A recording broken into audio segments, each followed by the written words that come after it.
विचार करा, तुमची गाडी पेट्रोल डिझेलऐवजी फक्त पाण्यावर चालली तर विचार करूनच अशक्य वाटते ना. पण हीच गोष्ट 30 वर्षापूर्वी एका माणसाने करून दाखवली होती.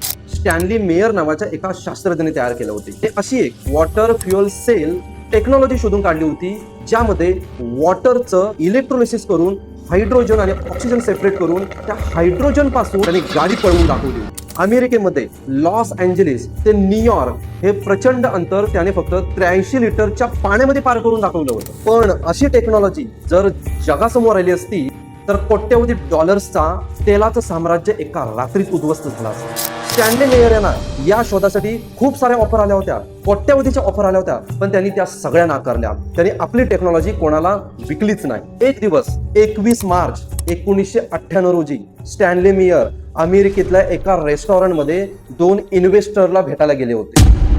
Hello, look mister, this is our water fuel super technology easily run car on water. It's a nice deal. Have a cheers.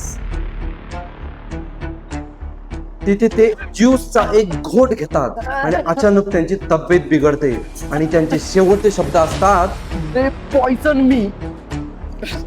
कोर्टाने याला नॅचरल डेथ म्हणून डिक्लेअर केलं. त्यांचे सगळे रिसर्च पेपर त्यानंतर कुठे गायब झाले हे आजपर्यंत कोणाला माहित नाही. आता ते षडयंत्र होतं की नॅचरल डेथ होती, त्याचा कुठलाही पुरावा नाही.